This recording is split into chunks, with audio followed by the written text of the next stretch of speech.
সুপ্রভাত বন্ধুরা, আজ হলো 4 জুন বৃহস্পতিবার।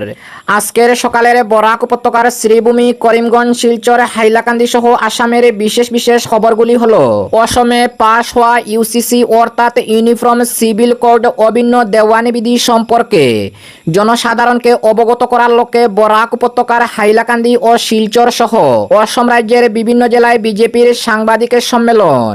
বিস্তারিত থাকবে প্রতিবেদনে। প্রেমের সম্পর্ক ভেঙে যাওয়ার জেরে যুবতীর উপর হামলা, থানায় অভিযোগ।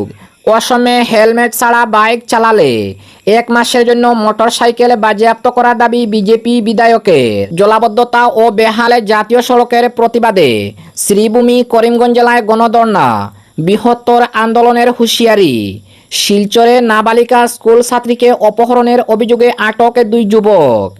কেন্দ্রীয় মাধ্যমিক শিক্ষা পর্ষদের সিবিএসইর প্রকাশ করা তথ্য অনুযায়ী উত্তরপত্র মূল্যায়নের জন্য দেশের প্রায় 40,000 শিক্ষার্থীর আবেদন। অসমের প্রাক্তন মন্ত্রী সিদ্দিক আহমেদকে মৃত ঘোষণা করে ফেসবুক অর্থাৎ সামাজিক মাধ্যমে পোস্ট করায় থানায় মামলা।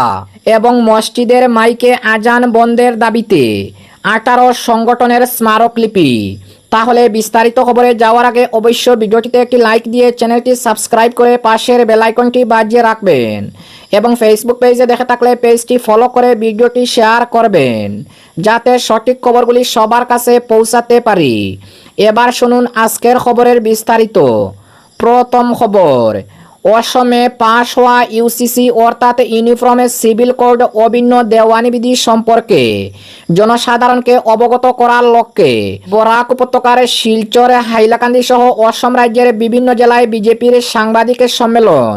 অসমে পাশ হওয়া ইউসিসি অর্থাৎ অভিন্ন দেওয়ানি বিধি ইউনিফর্ম সিভিল কোড নিয়ে জনমনে সৃষ্টি হওয়া বিভ্রান্তি দূর করতে এবং আইনের প্রকৃত উদ্দেশ্য সাধারণ মানুষের কাছে তুলে ধরতে গতকাল অসম রাজ্যের বিভিন্ন জেলায় বিজেপি কার্যালয়ে সাংবাদিকের সম্মেলনের আয়োজন করা হয়েছে। গতকাল শিলচরের দলীয় কার্যালয়ে আয়োজিত এক সাংবাদিকের সম্মেলনে দলের হাইলাকান্দির বিধায়ক ডক্টর মিলন দাস, কাছাড় জেলার সভাপতি রূপম সাহা, সাধারণ সম্পাদক অমিতাভ রায়, গোপাল রায় প্রমুখ উপস্থিত ছিলেন। সাংবাদিকের সম্মেলনে বিধায়ক ডক্টর মিলন দাস জানান, নবগঠিত আসাম বিধানসভার শপথ গ্রহণের পর সরকারের প্রথম অধিবেশনে ইউসিসি ইউনিফর্ম সিভিল কোড অর্থাৎ অভিন্ন দেওয়ানি বিধি বিল পাশ করা হয়েছে। বিধায়ক ডক্টর মিলন দাস আরও জানান যে অভিন্ন দেওয়ানি বিধি বিলের প্রথম খণ্ডে বহুবিবাহ, তালাক প্রথা এবং লাভ জিহাদের সংক্রান্ত বিধান ও শাস্তির বিষয় অন্তর্ভুক্ত রয়েছে এবং দ্বিতীয় খণ্ডে সম্পত্তির অধিকার, তৃতীয় খণ্ডে লিভ ইন সম্পর্কের আইনি স্বীকৃতির ঔচিত্য এবং চতুর্থ খণ্ডে ভবিষ্যতে আইনের ত্রুটি বিচ্যুতি সংশোধনের বিধান রাখা হয়েছে।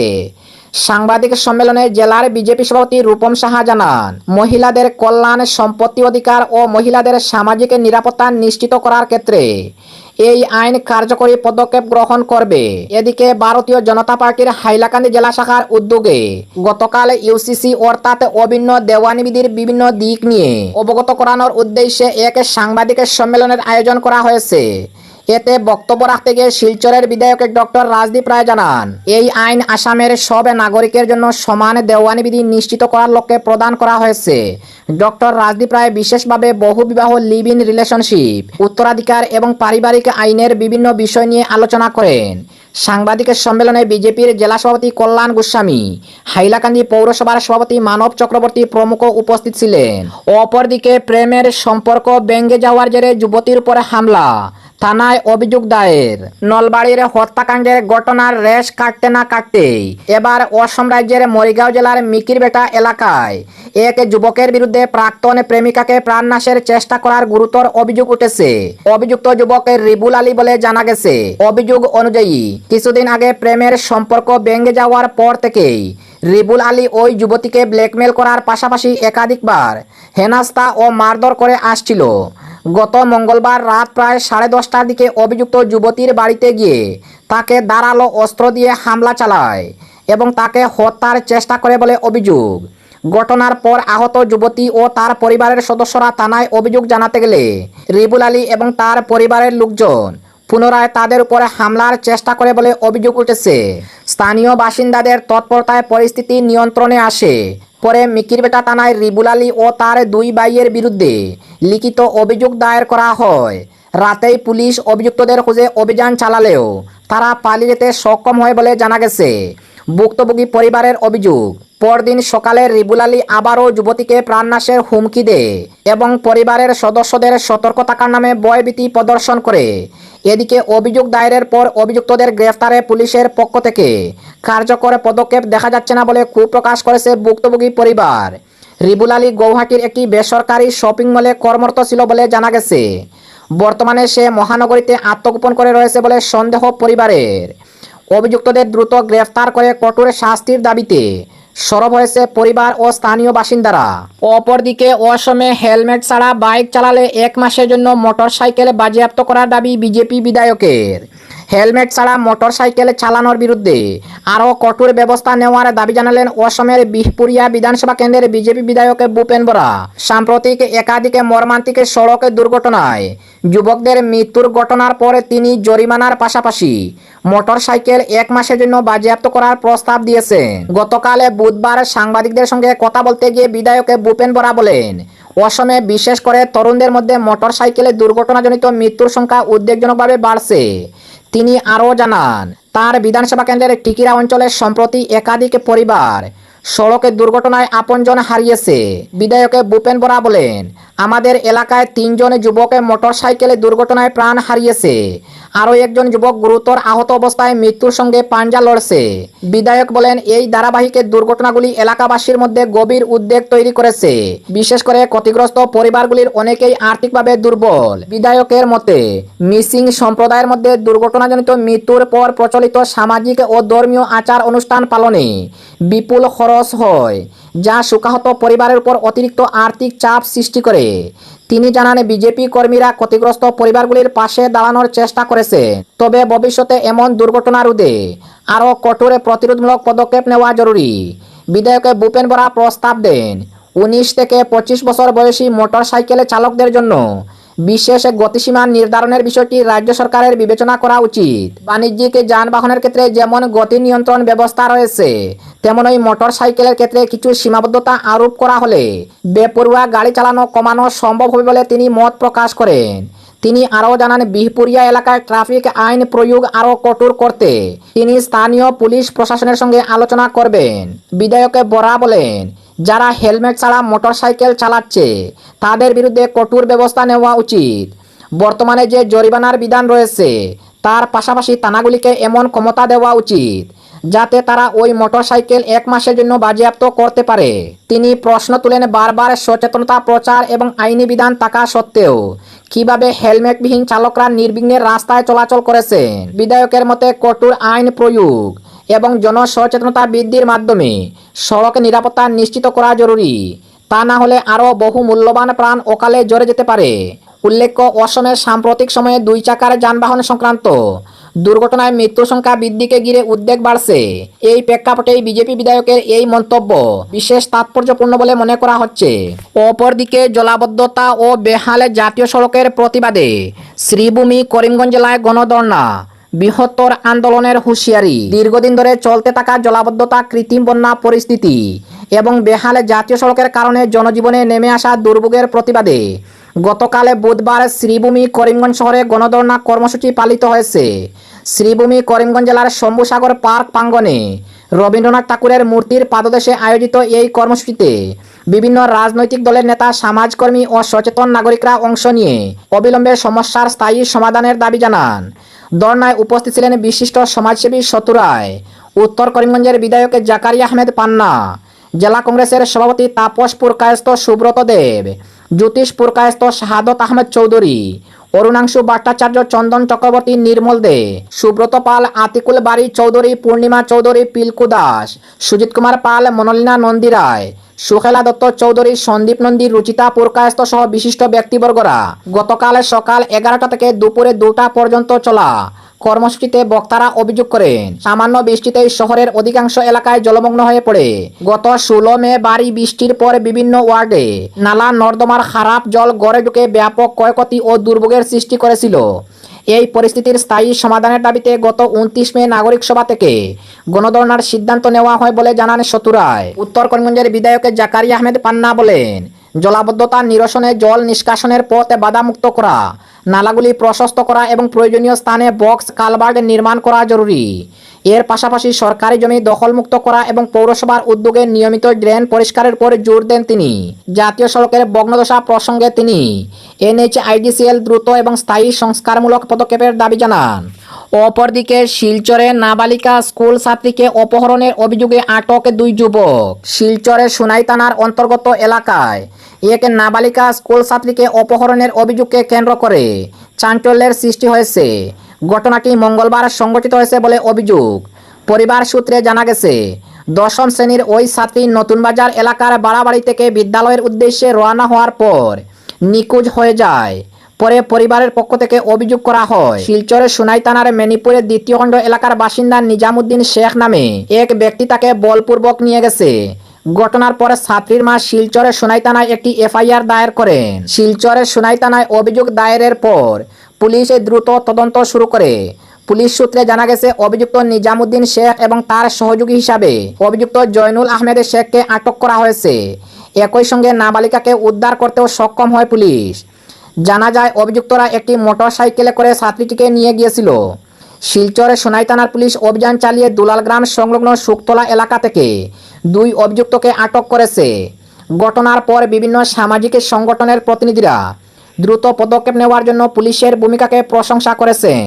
এদিকে এক হিন্দুত্ববাদী সংগঠনের নেতা অমলেন্দু দাস ঘটনার তীব্র নিন্দা জানিয়ে দোষীদের বিরুদ্ধে কঠোর শাস্তির দাবি জানান। পাশাপাশি তিনি অভিযুক্তদের অতীত কর্মকাণ্ড সম্পর্কেও কয়েকটি গুরুতর অভিযোগ উত্থাপন করেন এবং বিষয়গুলির নিরপেক্ষ তদন্তের দাবি জানান। তবে এসব অভিযোগের বিষয়ে এখন পর্যন্ত পুলিশের পক্ষ থেকে আনুষ্ঠানিকভাবে কোনো মন্তব্য করা হয়নি। পুলিশ সূত্রে জানা গেছে, ঘটনায় শিলচরের সোনাই থানার মামলা 48/26 রুজু করা হয়েছে।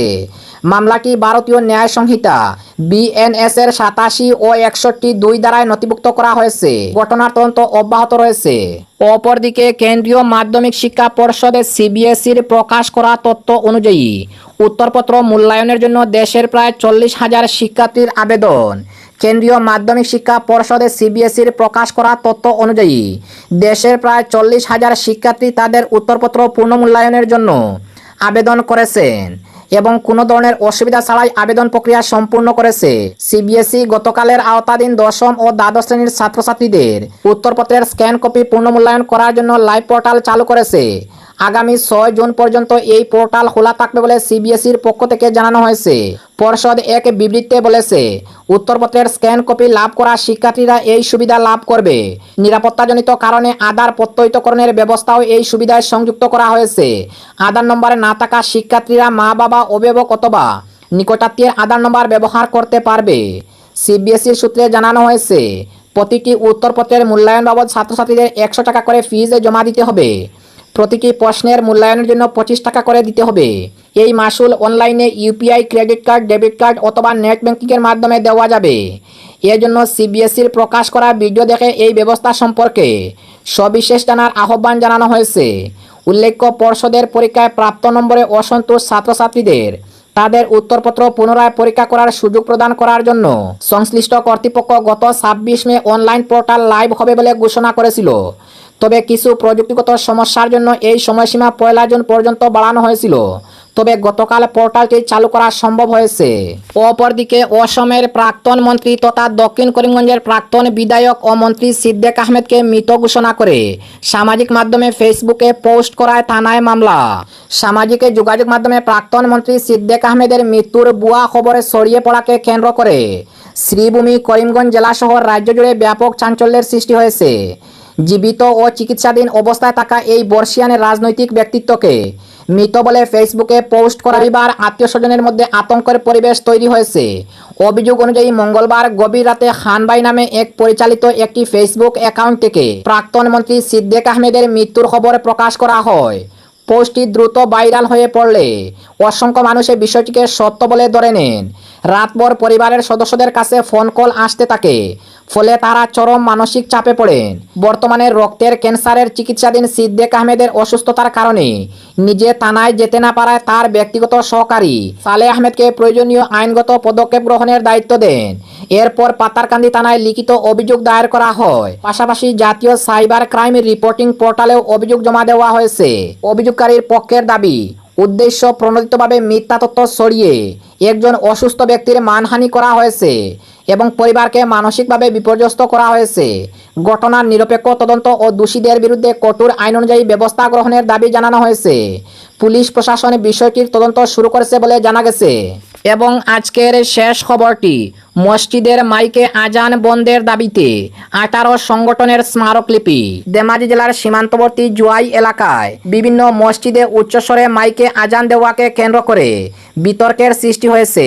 শৈক্ষিক ও সামাজিক পরিবেশ ক্ষতিগ্রস্ত হওয়ার অভিযোগ তুলে 18টি জাতীয় ও জনজাতীয় সংগঠন জুনাই সদর থানায় একটি স্মারকলিপি প্রদান করে। স্মারকলিপি প্রদানকারী সংগঠনগুলোর মধ্যে টিএমপিকে, আসু, এজেওয়াইসিপি, আকসু সহ একাধিক সংগঠন রয়েছে। সংগঠনগুলোর দাবি, জুনাই উত্তর পূর্বাঞ্চলের একটি গুরুত্বপূর্ণ সীমান্তবর্তী এলাকা, যেখানে বিভিন্ন আদিবাসী ও খিলঞ্জিয়া জনগোষ্ঠী দীর্ঘদিন ধরে শান্তি, সম্প্রীতি ও পারস্পরিক সহাবস্থানের পরিবেশে বসবাস করে আসছে।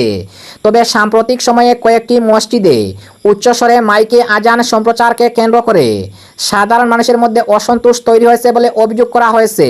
স্মারকলিপিতে উল্লেখ করা হয়, জুনাই বাজার, কমলপুর, নোয়াগাঁও এবং মহাবিদ্যালয়ের নিকটবর্তী কয়েকটি মসজিদে উচ্চস্বরে মাইকে আজান সম্প্রচারের ফলে এলাকার শিক্ষার পরিবেশ ব্যাহত হচ্ছে। পাশাপাশি অতিরিক্ত শব্দ দূষণের কারণে সামাজিক পরিবেশের নেতিবাচক প্রভাব পড়েছে বলে সংগঠনগুলির দাবি। এ প্রসঙ্গে টিএমপিকের এক নেতা বলেন, জুনাইয়ে 4টি মসজিদ রয়েছে। কেউ ধর্ম পালন করলে তাতে আমাদের কোনো আপত্তি নেই।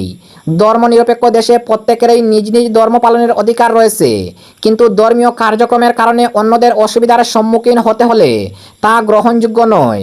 আমরা বিষয়টি নিয়ে একাধিকবার সংশ্লিষ্ট মসজিদ কমিটিগুলির সঙ্গে আলোচনা করেছি, কিন্তু কোনো ইতিবাচক সাড়া পাইনি। তাই ভবিষ্যতে যাতে কোনো অপ্রীতিকর পরিস্থিতির সৃষ্টি না হয়, সেজন্য পুলিশের কাছে স্মারকলিপি জমা দিয়েছি। সংগঠনগুলির পক্ষ থেকে জুনাই এলাকায় সুস্থ শিক্ষা ব্যবস্থা, সামাজিক সম্প্রীতি এবং আইনশৃঙ্খলা বজায় রাখার স্বার্থে মসজিদে উচ্চস্বরে মাইকের ব্যবহার নিয়ন্ত্রণে প্রয়োজনীয় পদক্ষেপ গ্রহণের জন্য প্রশাসনের কাছে দাবি জানানো হয়েছে।